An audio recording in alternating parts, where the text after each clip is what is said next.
봄비가 내리는 서울 강남의 아침, 강미라는 넓은 거실 창문 앞에 서서 하늘을 바라보고 있었습니다. 60대의 나이가 무색할 만큼 단정한 모습이었지만 그녀의 눈빛에는 깊은 피로감이 서려 있었어요.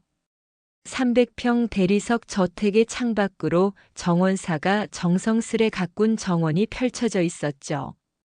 봄비에 젖은 꽃들이 더욱 선명한 색을 뽐내고 있었습니다. 사장님, 오늘 오전 10시에 회의 있으세요. 비서가 조심스럽게 다가와 일정을 알렸어요. 강미라는 고개를 끄덕였습니다.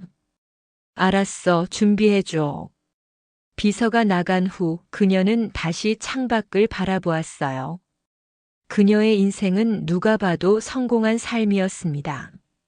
30년 전 작은 의류 가게로 시작해 지금은 국내 최대 패션 기업 중 하나를 이끌고 있었죠.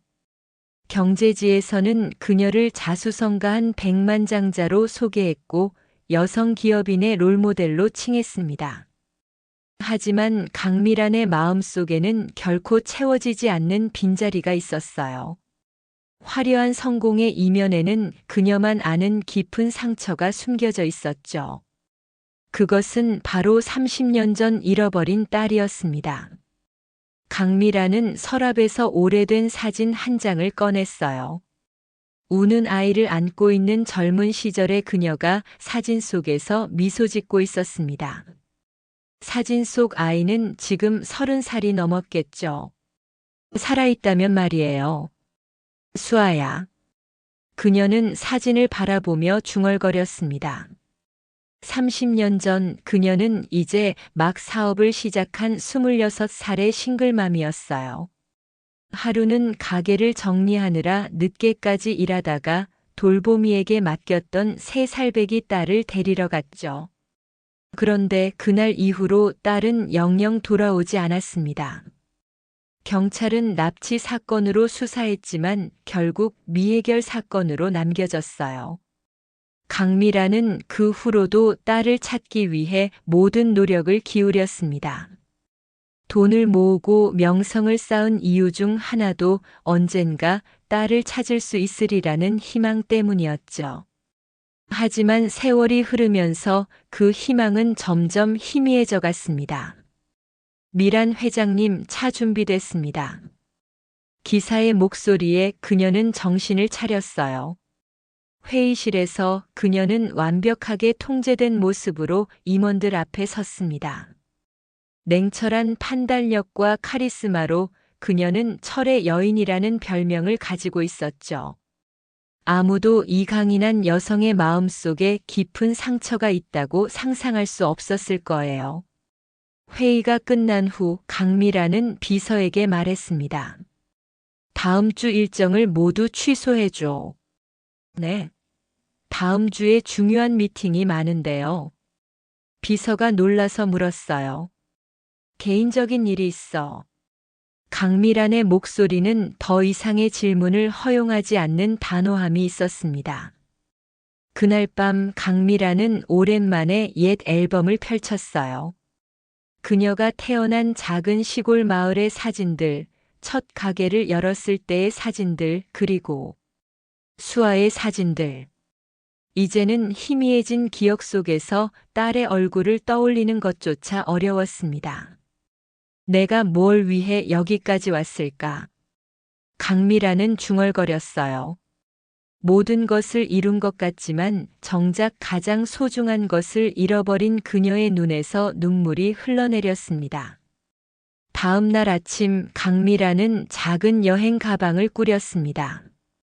30년 만에 그녀는 자신이 태어나고 자란 고향 마을로 돌아가기로 한 거예요. 단순히 추억을 더듬고 싶었는지 아니면 무언가 다른 이유가 있었는지 그녀 자신도 확실히 알지 못했습니다. 경기도 북부의 작은 마을, 봄비를 뚫고 달려온 검은색 고급 세단이 한적한 시골길에 먼지를 일으켰습니다. 강미라는 차창 밖으로 변해버린 고향의 모습을 바라봤어요. 30년이라는 세월은 그녀가 기억하던 모든 것을 바꿔놓았죠. 여기서 내려주세요. 그녀는 마을 입구에서 기사에게 말했습니다. 기사가 놀란 표정으로 물었어요. 여기서요? 숙소까지 모셔다 드릴까요? 괜찮아. 혼자 걷고 싶어. 강미라는 단호하게 대답했습니다. 그녀는 천천히 마을을 걸었어요. 어린 시절 뛰어놀던 밭들은 이제 아파트와 상가로 바뀌어 있었지만 여전히 남아있는 것들도 있었습니다. 오래된 초등학교, 마을 어귀에 오래된 느티나무, 그리고 그녀가 첫 장사를 시작했던 시장터죠. 점심시간이 다가오자 그녀는 허기를 느꼈어요. 시장 근처에서 허름한 간판의 백반집이 눈에 들어왔습니다. 엄마의 밥상이라는 소박한 이름의 식당이었죠. 강미라는 잠시 망설였어요. 그녀는 평소 고급 레스토랑에서만 식사했지만 오늘은 왠지 이런 소박한 곳이 끌렸습니다. 문을 열고 들어서자 정겨운 된장찌개 냄새가 코를 찔렀어요. 어서 오세요. 나이 지긋한 주인 아주머니가 반갑게 맞이했습니다. 강미라는 조용한 구석자리에 앉았어요. 그녀의 고급스러운 옷차림은 이 소박한 식당과는 어울리지 않았지만 아무도 그녀를 특별하게 대하지 않았습니다. 오히려 그것이 편안하게 느껴졌어요. 백반 하나 주세요. 그녀가 말했습니다. 네, 금방 나옵니다. 주인 아주머니가 대답했어요. 강미라는 창밖을 바라보며 생각에 잠겼습니다. 이 마을에서 그녀는 어린 시절을 보냈고 첫 사업을 시작했고 또 딸을 가졌죠. 그리고 딸을 잃기도 했습니다. 모든 것이 이곳에서 시작되었어요. 손님, 음식 나왔습니다. 강미란이 고개를 돌리자 젊은 여성이 음식을 내려놓고 있었습니다. 30 초반으로 보이는 그 여성은 낡은 앞치마를 두르고 있었어요. 그녀의 얼굴은 참 예뻤지만 어딘가 쓸쓸해 보였습니다. 감사합니다. 강미란이 말했어요. 젊은 여성은 미소를 지었지만 그 미소가 눈까지 가지는 않았습니다. 그녀는 다른 테이블로 바쁘게 이동했어요. 강미라는 무심코 그녀를 바라보게 되었습니다. 왠지 모를 친숙함이 느껴졌어요. 음식은 놀라울 정도로 맛있었습니다. 오랜만에 먹어보는 시골 밥상의 맛이 그녀의 어린 시절 기억을 불러일으켰어요. 강미라는 천천히 음식을 음미하며 가끔씩 그 젊은 여성을 흘긋거렸습니다. 그때였어요. 주방에서 뜨거운 김이 올라오자 젊은 여성이 땀을 닦고 소매를 걷어 올렸습니다. 순간 강미란의 시선이 그녀의 팔뚝에 고정되었어요. 거기에는 작은 흉터가 있었습니다. 강미란의 심장이 멈추는 것 같았어요. 그것은 어릴 때 사고로 생긴 독특한 모양의 흉터였습니다. 그녀의 딸 수아도 똑같은 자리에 똑같은 모양의 흉터가 있었죠. 3살 때 뜨거운 물에 데어서 생긴 흉터였습니다. 시간이 멈춘 것 같았어요. 강미라는 숨을 쉴 수가 없었습니다. 그녀의 머릿속에서는 수많은 생각들이 빠르게 교차했어요. 혹시? 설마? 젊은 여성이 다시 그녀의 테이블 앞을 지나갔습니다. 강미라는 떨리는 목소리로 말했어요. 혹시 이름이? 젊은 여성은 놀란 듯 그녀를 바라보았습니다. 네. 제 이름이요? 네. 강미라는 가까스로 대답했어요. 한수진이라고 합니다. 젊은 여성이 대답했습니다. 수진. 수아가 아니었어요. 강미라는 잠시 혼란스러워했지만 그 흉터와 나이, 그리고 왠지 모를 친숙함은 무시할 수 없었습니다. 그녀는 용기를 내어 다시 물었어요. 실례지만 그 팔의 흉터는 어떻게 생긴 건가요? 한수진은 자신의 팔을 내려다보았습니다. 아, 이거요? 제가 어릴 때 생긴 거라고 들었어요. 사실 저도 잘 모르지만요. 강미란의 가슴이 쿵쾅거렸습니다. 어릴 때 생긴 거라고 들었다는 말은? 수지는 잠시 망설이더니 대답했어요. 네. 저는 입양하거든요. 강미란의 온몸에 전율이 흘렀습니다. 입양하라니. 그녀는 손을 부들부들 떨면서 테이블을 꽉 붙잡았어요. 괜찮으세요? 한수진이 걱정스럽게 물었습니다. 강미란은 억지로 미소를 지었어요. 네, 괜찮습니다. 잠시 현기증이 났나 봐요. 물 한 잔 가져다 드릴게요. 수진이 말하고 물을 가져왔습니다. 강미라는 물을 마시며 마음을 진정시키려 했어요. 정신을 차려야 했습니다. 만약 이 여성이 정말 자신의 딸이라면. 하지만 섣불리 말할 수는 없었어요. 확실한 증거가 필요했습니다. 저기, 혹시 시간 되실 때 잠깐 얘기 좀 할 수 있을까요? 강미란이 조심스럽게 물었어요. 수지는 잠시 망설이다가 대답했습니다. 죄송한데 지금은 일하는 중이라서요. 저녁 6시에 일이 끝나요. 그럼 그때 다시 올게요. 강미란이 말했어요. 그녀는 식사비를 지불하고 식당을 나왔습니다. 바깥 공기가 필요했어요. 머릿속은 복잡하게 얽혀 있었습니다. 과거의 기억들이 물밀듯이 밀려왔어요. 그날은 비가 내리던 날이었습니다. 강미라는 가게 정리를 마치고 늦게 돌봄이 집으로 딸을 데리러 갔어요. 그런데 돌봄이도 딸도 집에 없었습니다. 다음 날 알게 된 사실은 돌봄이가 갑자기 이사를 갔다는 것이었죠. 경찰은 아동 납치 사건으로 수사했지만 결국 아무런 단서도 찾지 못했습니다. 강미라는 고향 마을 근처 작은 공원 벤치에 앉아 생각에 잠겼어요. 만약 수진이 정말 자신의 딸이라면 지난 30년 동안 어떤 삶을 살았을까? 행복했을까?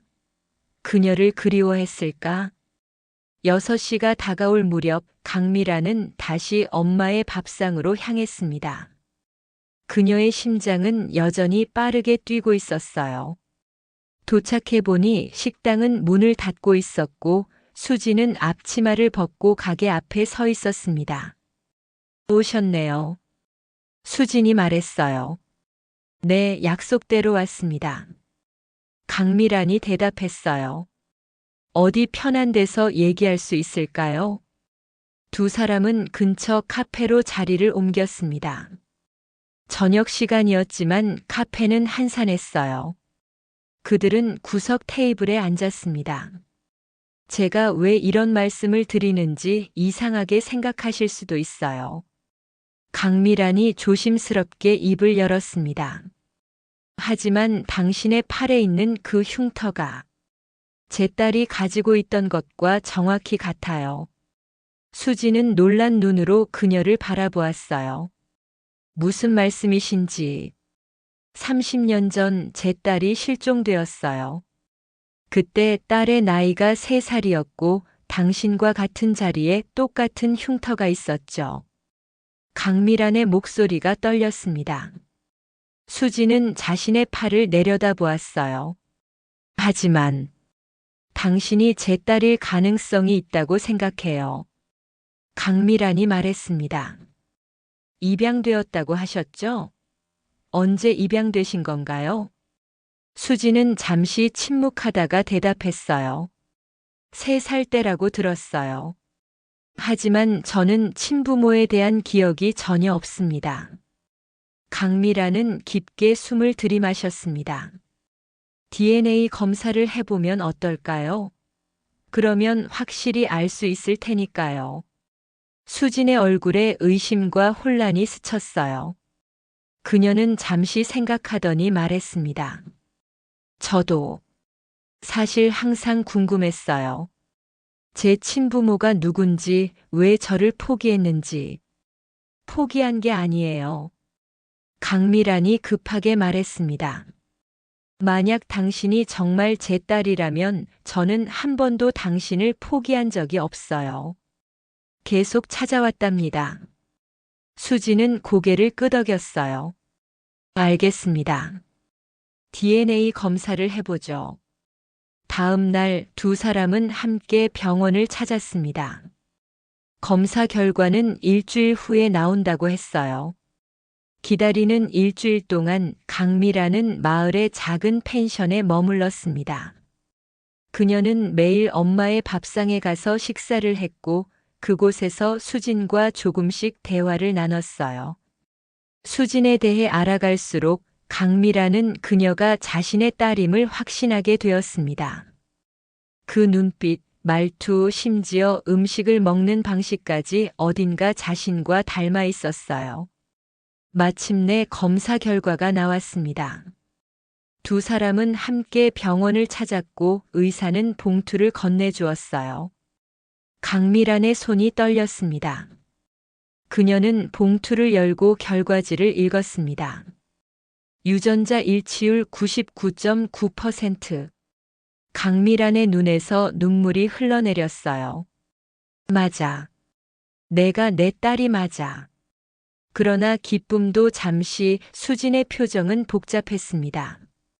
그녀의 눈에도 눈물이 고였지만 그것은 기쁨의 눈물만은 아니었어요. 저는 당신을 기억하지 못해요. 수진이 떨리는 목소리로 말했습니다. 제게 엄마는 가족은 없었어요. 수진의 말은 강미란의 가슴을 찔렀어요. 그녀는 자신의 딸을 찾았지만 정작 딸은 그녀를 엄마로 받아들일 준비가 되어 있지 않았습니다. 결과를 확인한 후 강미란과 수진은 병원 근처 공원으로 자리를 옮겼습니다. 봄날의 햇살이 따뜻했지만 두 사람 사이에는 어색한 침묵이 흘렀어요. 이제 어떻게 하실 건가요? 수진이 먼저 입을 열었습니다. 강미란은 잠시 생각했어요. 그녀는 이 순간을 위해 30년을 기다렸습니다. 하지만 정작 딸을 찾고 나니 어떻게 해야 할지 막막했죠. 내가 어떻게 지냈는지 듣고 싶어. 강미란이 조심스럽게 말했어요. 지난 시간 동안 잘 지냈니? 수지는 고개를 저었습니다. 솔직히 말씀드리면 그렇게 행복하지는 않았어요. 강미란의 마음이 아팠어요.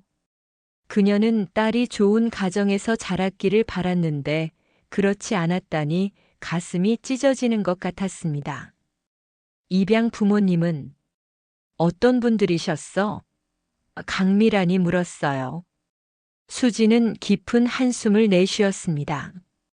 입양 부모는 처음에는 잘해주셨지만 그분들이 이혼하시면서 저는 여러 가정을 전전했어요. 결국 고아원에서 대부분의 시간을 보냈죠. 강미란의 눈에서 눈물이 흘러내렸어요. 그녀의 딸은 결코 쉽지 않은 삶을 살아온 것이었습니다. 내가 그런 어려움을 겪었다니 정말 미안해. 강미란이 떨리는 목소리로 말했습니다. 수지는 작은 미소를 지었어요. 그래도 저는 살아남았잖아요. 이렇게요. 그래, 내가 정말 강하구나. 강미란은 딸의 손을 잡고 싶었지만 아직은 그럴 수 없을 것 같아 참았습니다. 저는 당신이 정말 제 어머니인 줄 알았다면 더 일찍 찾아봤을 거예요. 수진이 말했어요. 항상 버려졌다고 생각했거든요. 강미란은 고개를 저었습니다. 아니야, 난 널 버린 적이 없어. 내가 실종된 후 미친 듯이 널 찾아다녔단다. 경찰에 신고하고 포스터를 붙이고 심지어 사설 탐정까지 고용했어. 그런데 왜 저를 찾지 못했어요? 수진의 목소리에는 슬픔이 묻어 있었습니다. 강미라는 괴로운 표정을 지었어요. 그때 난 너무 무력했어. 돈도 없고 영향력도 없고 지금처럼 강한 사람이 아니었단다.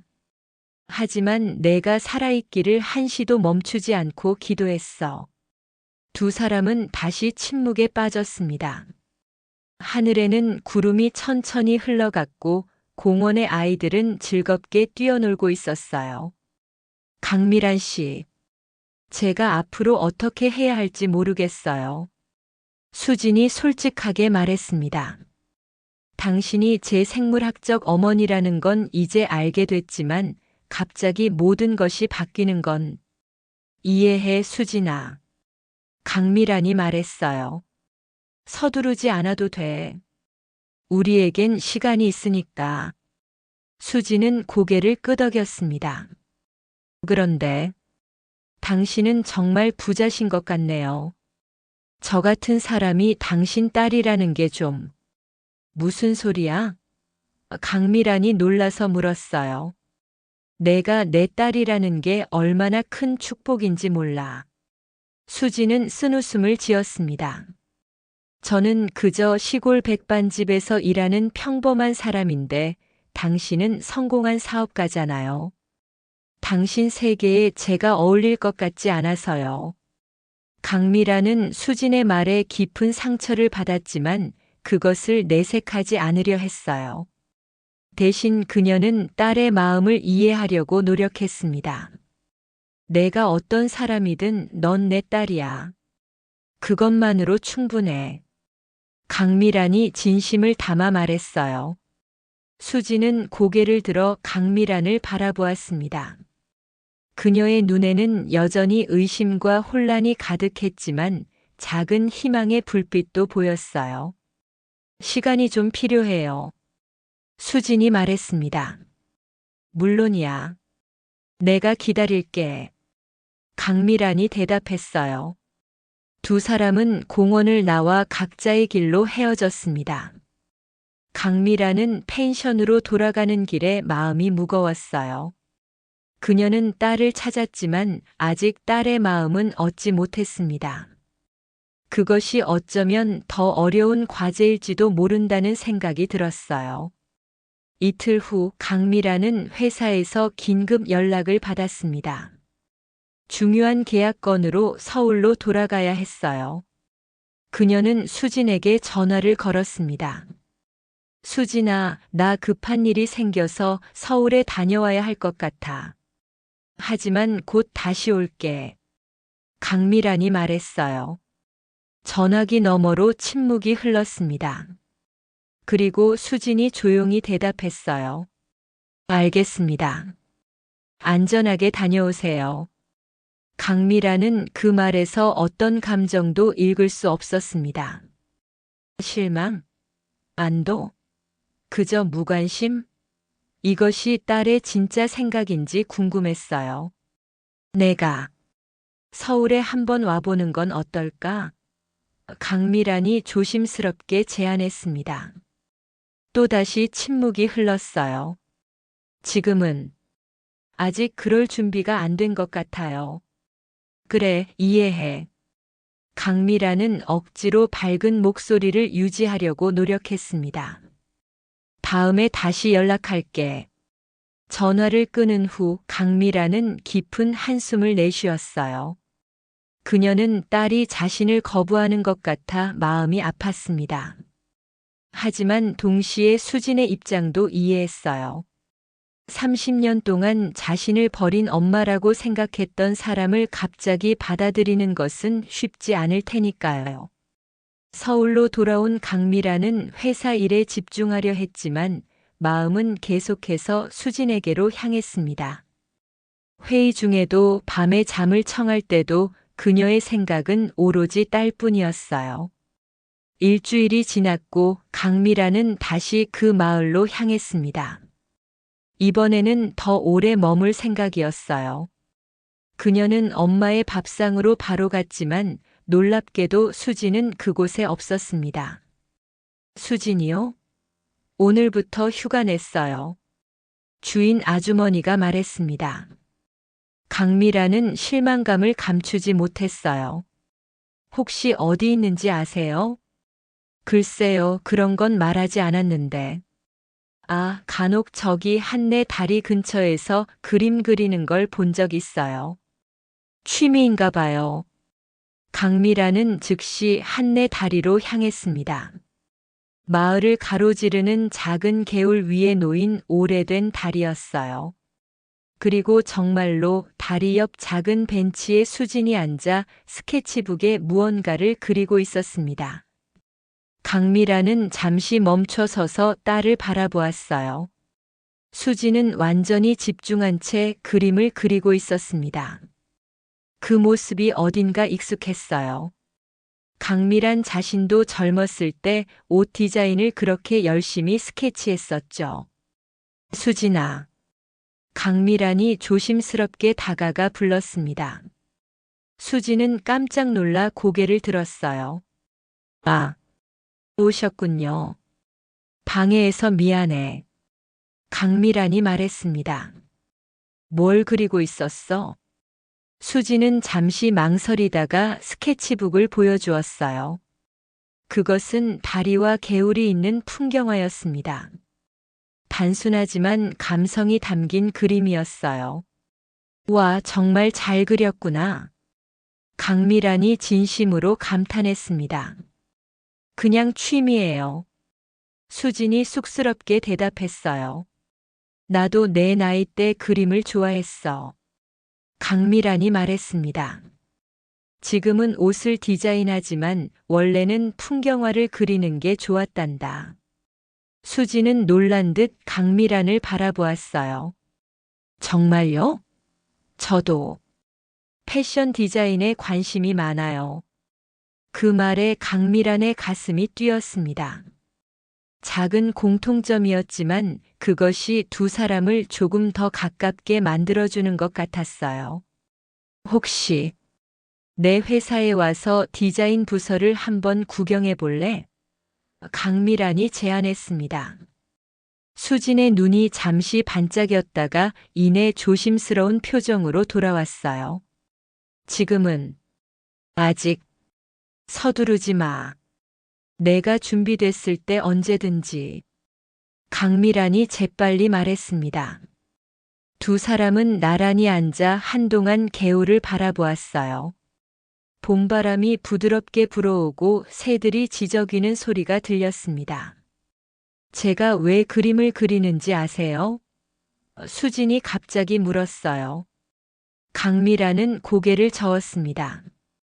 어릴 때 가장 힘들 때마다 저는 그림을 그렸어요. 현실에서 벗어나 다른 세계로 들어가는 것 같았거든요. 수진의 목소리에 깊은 슬픔이 묻어났습니다. 특히 가족 그림을 많이 그렸어요. 제가 상상하는 행복한 가족의 모습을. 강미란의 눈에 눈물이 고였어요. 그녀의 딸이 얼마나 외로웠을지 상상하는 것만으로도 가슴이 아팠습니다. 수진아. 강미란이 말을 이으려 했지만 목이 메었어요. 왜 이제야 나타난 거죠? 수진이 갑자기 날카롭게 물었습니다. 부자가 되었으니 이제 와서 저를 찾고 싶은 거예요? 그 말은 화살처럼 강미란의 가슴을 관통했어요. 그녀는 깊게 상처받았지만 딸의 분노를 이해했습니다. 그렇지 않아, 수진아. 나는 널 계속 찾았어. 하지만 능력이 부족했던 거야. 강미란이 떨리는 목소리로 대답했어요. 수지는 고개를 돌려 강미란을 바라보았습니다. 그녀의 눈에는 분노와 혼란 그리고 슬픔이 뒤섞여 있었어요. 나는 한 번도 이 아이의 입장에서 생각해 본 적이 없구나.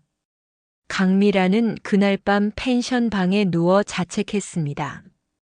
수진의 말은 그녀의 마음에 깊은 생각을 불러일으켰어요.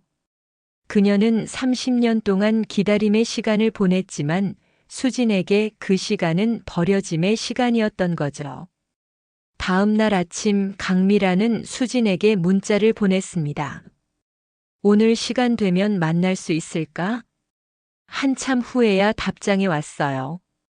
일 끝나고 가능합니다. 6시에 다리에서 만날까요? 강미라는 미소를 지었습니다. 적어도 수진이 완전히 자신을 밀어내지는 않았군요. 그날 오후 강미라는 마을을 돌아다니며 시간을 보냈습니다. 골목길마다 옛 기억이 살아나는 듯 했어요. 한때 그녀의 작은 가게가 있던 자리에는 지금 편의점이 들어서 있었고, 그녀가 수아와 함께 자주 가던 놀이터는 아직도 그대로 있었습니다. 6시 강미라는 약속한 다리에 도착했어요. 수지는 이미 와서 기다리고 있었습니다. 평소보다 조금 더 단정하게 차려입은 모습이었어요. 기다렸니? 강미란이 물었습니다. 수지는 고개를 저었어요. 방금 왔어요. 두 사람은 다리 근처 조용한 카페로 자리를 옮겼습니다. 테이블에 앉자 강미란이 먼저 입을 열었어요. 수진아, 어제 내 말이 계속 머릿속에 맴돌았어. 내가 오라. 나는 내 입장에서 생각해 본 적이 없었던 것 같아. 수지는 놀란 듯 강미란을 바라보았습니다. 강미란은 계속해서 말했어요. 나는 내가 날 받아주길 강요하고 싶지 않아. 그냥 내가 살아온 시간들이 궁금해. 수진의 표정이 조금 누그러졌습니다. 정말요? 그래. 내가 내 인생에 갑자기 나타나서 모든 걸 바꾸려는 건 이기적인 행동일 수도 있겠다는 생각이 들었어. 강미란이 솔직하게 말했어요. 수지는 잠시 생각하더니 깊은 숨을 내쉬었습니다. 제 이야기를 듣고 싶으신가요? 내가 말하고 싶은 만큼만. 강미란이 대답했어요. 그렇게 수지는 자신의 이야기를 천천히 풀어나가기 시작했습니다. 그녀는 처음 입양된 가정에서는 행복했지만 5살 때 양부모가 이혼하면서 양모와 함께 남겨졌다고 했어요. 그러나 얼마 지나지 않아 양모가 재혼하면서 그녀를 고아원에 맡겼죠. 10살부터 18살까지 고아원에서 지냈어요. 수진이 말했습니다. 그 후로는 혼자서 살아왔고요. 학교는? 강미란이 물었어요. 고등학교까지는 마쳤어요. 대학은? 돈이 없어서요. 수진이 조금 부끄러운 듯 대답했습니다. 강미란은 자신의 딸이 대학 교육을 받지 못했다는 사실에 마음이 아팠어요. 그녀는 무엇이든 해주고 싶었지만 지금은 그저 들어주는 것이 중요하다는 것을 알았습니다. 그래서 지금은 백반집에서 일하는 거구나. 강미란이 말했어요. 수지는 고개를 끄덕였습니다. 일하면서 돈을 모으고 있어요. 언젠가 패션 디자인을 공부하고 싶어서요. 강미란은 수진의 꿈을 듣고 가슴이 뭉클했어요. 그것은 그녀 자신의 젊은 시절 꿈과 너무나 닮아 있었습니다. 내가 원한다면 내가 도울 수 있어. 강미란이 조심스럽게 말했어요. 수지는 즉시 굳은 표정을 지었습니다. 돈이 필요해서 이런 얘기를 한 게 아니에요. 아니, 그런 뜻이 아니야. 강미란이 서둘러 말했어요. 그냥 내가 꿈을 이루는데 도움이 필요하다면 엄마로서. 엄마. 수진이 그 단어를 중얼거렸습니다. 그녀의 눈에 복잡한 감정이 교차했어요. 저는 한 번도 누군가를 엄마라고 불러본 적이 없어요. 강미라는 그 말에 가슴이 찢어지는 듯 했습니다. 하지만 그녀는 딸의 마음을 이해하려고 노력했어요. 괜찮아, 수진아. 서두를 필요 없어. 강미란이 부드럽게 말했습니다. 두 사람은 그날 밤 늦게까지 이야기를 나눴어요. 수지는 자신의 삶에 대해 조금씩 더 많은 것을 공유했고 강미라는 그저 듣기만 했습니다. 그녀는 무언가를 해주려고 하지 않고 그저 듣는 것에 집중했어요. 헤어질 시간이 되자 강미란이 물었습니다. 내일도 만날 수 있을까? 수지는 잠시 망설이다가 고개를 끄덕였어요. 네, 좋아요. 그렇게 며칠이 지났고 두 사람은 매일 만나 이야기를 나눴습니다. 천천히 하지만 확실하게 서로의 마음의 벽이 허물어져 가고 있었어요. 일주일이 지난 어느 날 강미라는 수진에게 제안했습니다. 오늘은 내가 요리를 해줄게. 내 숙소에 올래? 수진은 잠시 생각하더니 동의했어요. 그래요, 좋아요. 펜션의 작은 주방에서 강미라는 수진이 좋아할 만한 요리를 준비했습니다. 그녀는 젊은 시절부터 요리를 잘했지만 바쁜 생활 탓에 오랫동안 직접 요리할 기회가 없었어요. 오늘은 특별히 수진을 위해 정성을 다했습니다. 우와, 진짜 잘하시네요. 수진이 감탄했어요. 저는 식당에서 일하지만 진짜 요리는 잘 못해요. 강미라는 미소를 지었습니다. 너를 위해 특별히 준비했어.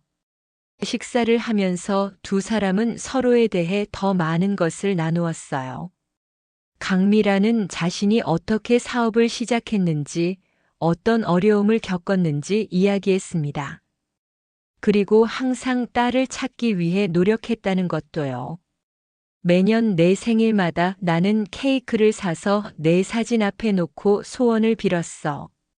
강미란이 말했어요. 내가 어디선가 행복하게 지내고 있기를. 수진의 눈에 눈물이 고였습니다. 정말요? 그럼 한 번도 널 잊은 적 없어. 강미란이 진심을 담아 대답했어요. 수진은 테이블 위에 놓인 자신의 손을 바라보았습니다. 저는 생일이 언제인지도 몰랐어요. 입양 서류에는 날짜가 다르게 적혀 있었거든요. 강미라는 수진의 손을 살짝 잡았어요. 이것은 두 사람이 처음으로 신체적 접촉을 한 순간이었습니다. 내 진짜 생일은 10월 15일이야. 수진은 고개를 끄덕였습니다. 기억해 둘게요. 식사 후 강미라는 오래된 사진첩을 꺼냈어요.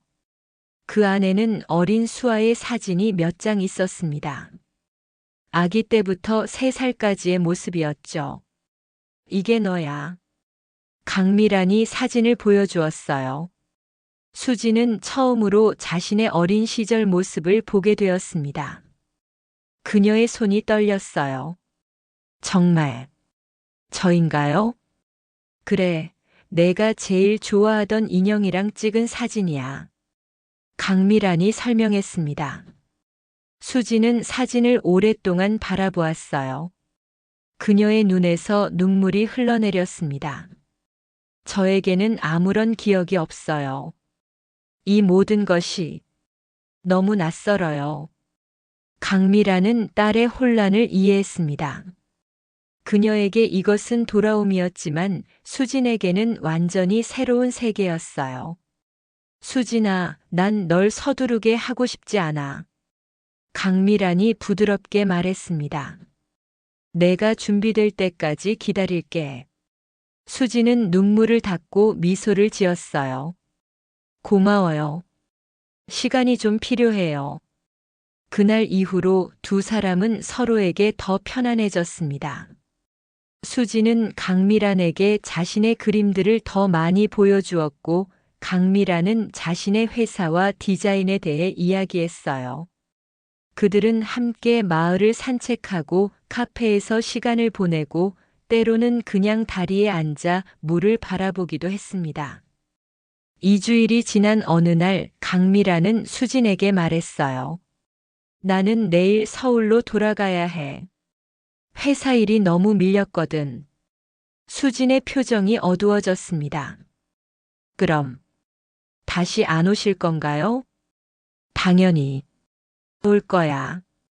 강미란이 재빨리 대답했어요. 하지만 혹시 내가 서울에 와볼 생각은 없니? 수지는 잠시 생각에 잠겼습니다. 그리고 천천히 고개를 끄덕였어요. 한번 가볼게요. 강미란의 눈이 밝아졌습니다. 정말? 언제 올 수 있어? 이번 주말에 휴가를 낼 수 있을 것 같아요.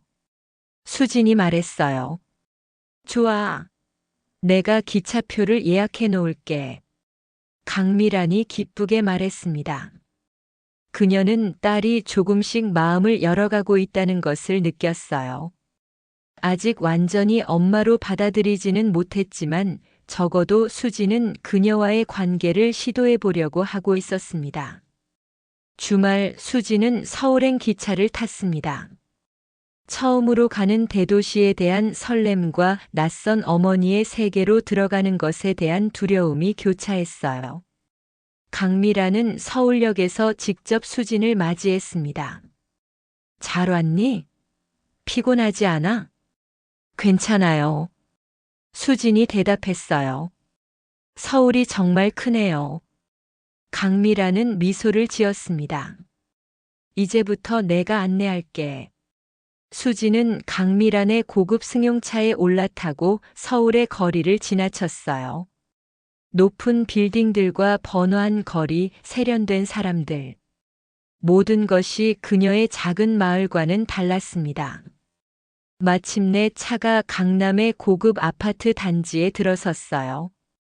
여기가 내 집이야. 강미란이 말했습니다. 수지는 압도되는 기분이었습니다. 넓은 로비, 제복을 입은 경비원, 그리고 고급스러운 엘리베이터. 모든 것이 그녀가 상상했던 것보다 훨씬 화려했어요. 강미란의 집은 300평 펜트하우스였습니다. 거실에서는 서울의 전경이 한눈에 내려다 보였어요. 와, 정말 대단해요. 수진이 감탄했습니다. 과하지? 사실 나도 이렇게 큰 집이 필요한지 모르겠어. 강미란이 솔직하게 말했어요. 하지만 너를 위한 방도 있어. 강미란은 수진을 안내해 방을 보여주었습니다. 그것은 완벽하게 꾸며진 방이었어요. 편안한 침대, 책상, 그리고 창가에는 작은 드로잉 테이블도 있었습니다. 이건 수진이 놀라서 물었어요. 내가 그림 그리는 걸 좋아한다고 해서. 강미란이 말했습니다. 마음에 들었으면 좋겠다. 수지는 감동했지만 동시에 부담스러운 마음도 있었어요. 이 모든 것이 너무 갑작스러웠습니다. 그날 저녁 강미란은 수진에게 회사를 보여주었습니다. 그곳에서 수지는 디자인 스튜디오를 구경했고 전문 디자이너들의 작업을 볼 수 있었어요. 여기서 일하는 게 꿈이에요. 수진이 솔직하게 말했습니다. 강미란은 미소를 지었어요. 열심히 공부하면 가능할 거야. 내 그림 실력이라면 충분해. 다음 날 두 사람은 서울의 여러 곳을 관광했습니다. 수지는 처음으로 본 대도시의 활기와 다양성에 매료되었어요. 그리고 강미란은 딸과 함께하는 시간을 소중히 여겼습니다.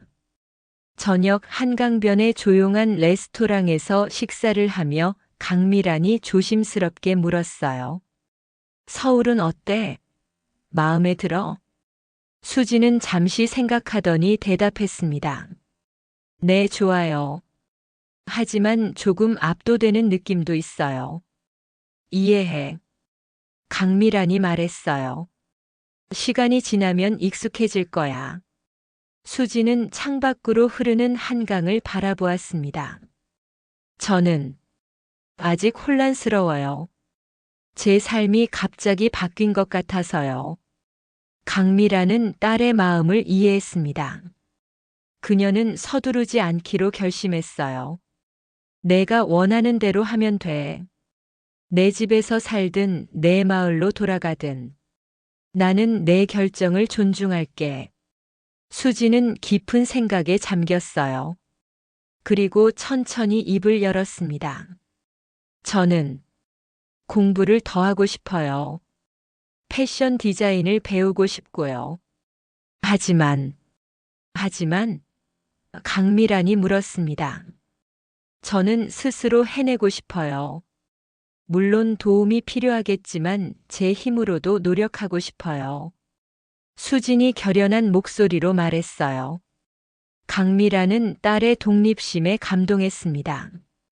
그것은 그녀 자신과 닮아 있었어요. 그래, 내가 원하는 대로 하자. 내가 학비를 지원해 줄게. 하지만 나머지는 내가 스스로 해내길 바라. 수지는 고마워하며 미소를 지었어요. 그리고 잠시 침묵 후 그녀가 작은 목소리로 말했습니다. 엄마. 강미라는 그 단어에 숨이 멎는 것 같았어요. 30년 동안 그녀가 듣고 싶었던 바로 그 단어. 수진이 그녀를 엄마라고 부른 것은 이번이 처음이었습니다. 수진아. 강미란의 눈에서 눈물이 흘러내렸어요. 아직은 어색해요.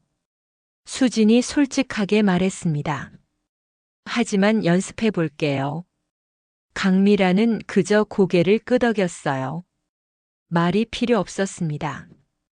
그 순간 두 사람 사이에는 이해와 용서, 그리고 새로운 시작에 대한 약속이 흐르고 있었습니다. 8장 이어서 강미란은 그저 고개를 끄덕였어요.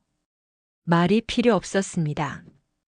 그 순간 두 사람 사이에는 이해와 용서, 그리고 새로운 시작에 대한 약속이 흐르고 있었습니다. 다음 날 아침 강미란과 수지는 함께 한강변을 걸었어요. 봄날의 따스한 햇살이 두 사람을 비추고 있었습니다. 그들은 이제 무언가 달라진 관계가 되어 있었죠.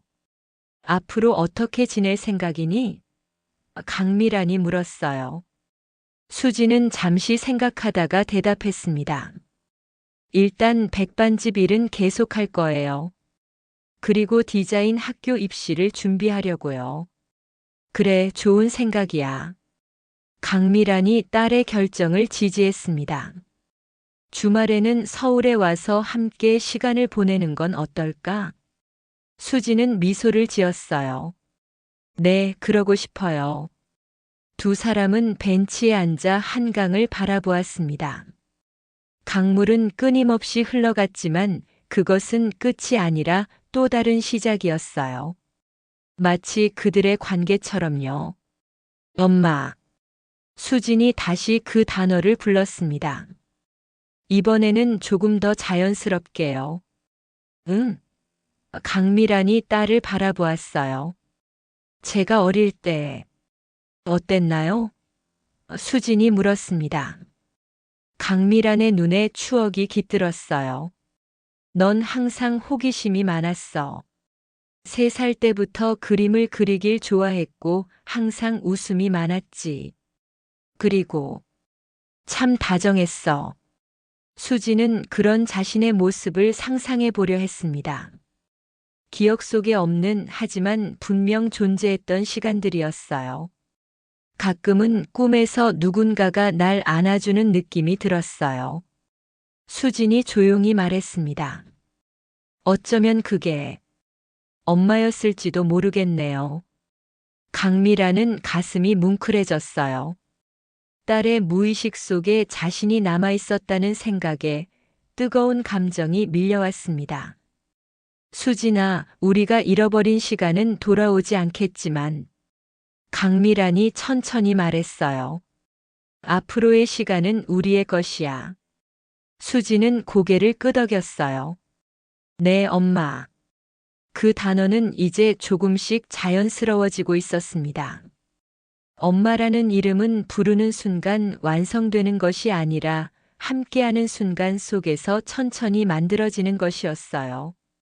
몇 달 후 수지는 서울의 패션 디자인 학교에 합격했습니다. 그녀는 주중에는 학교에 다니고 주말에는 강미란과 함께 시간을 보내기로 했어요. 두 사람은 서로의 삶에 조금씩 스며들고 있었습니다. 이번 주말에는 뭐 하고 싶어? 어느 날 강미란이 전화로 물었어요. 엄마가 젊었을 때 처음 가게 열었던 곳에 가보고 싶어요. 수진이 대답했습니다. 강미란은 깜짝 놀랐어요. 왜? 엄마의 시작을 보고 싶어서요. 엄마가 어떻게 지금의 자리에 오게 되었는지 더 알고 싶어요. 수진이 솔직하게 말했어요. 강미란은 감동했습니다. 딸이 그녀의 인생에 관심을 가진다는 것은 큰 의미가 있었어요. 그래, 이번 주말에 같이 가자. 그렇게 두 사람은 강미란이 처음 사업을 시작했던 곳을 방문했습니다. 작은 의류 가게였던 그곳은 이제 다른 상점으로 바뀌어 있었지만 강미란에게는 여전히 특별한 장소였어요. 여기서 모든 것이 시작되었어. 강미란이 감회에 젖어 말했습니다. 대단해요, 엄마. 수진이 진심을 담아 말했어요. 저도 언젠가 엄마처럼 되고 싶어요. 넌 나보다 더 대단해질 거야. 강미란이 미소 지으며 대답했습니다. 두 사람은 그 후 오랫동안 거리를 걸었어요. 엄마와 딸 서로에게 잃어버렸던 30년의 시간을 뒤로하고 이제는 함께 걸어가는 길 위에서 새로운 이야기를 만들어가고 있었습니다.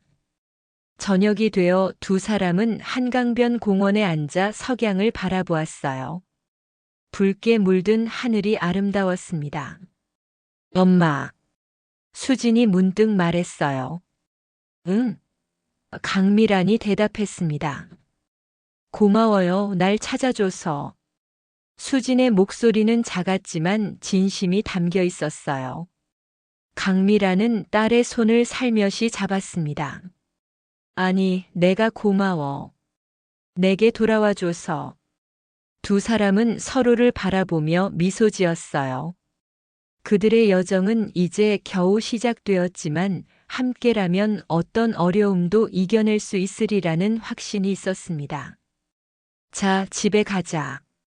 강미란이 일어서며 말했어요. 수진도 함께 일어났습니다. 네, 엄마. 집에 가요. 그렇게 두 사람은 나란히 걸으며 석양이 물든 길을 따라 집으로 향했습니다. 30년의 기다림과 상처를 뒤로하고 이제 그들은 진정한 의미의 가족이 되어가고 있었어요. 엄마라는 이름은 부르는 순간 완성되는 것이 아니라 함께하는 순간 속에서 만들어지는 것이었습니다. 그리고 지금 강미란과 수지는 그 이름을 함께 만들어가고 있었어요.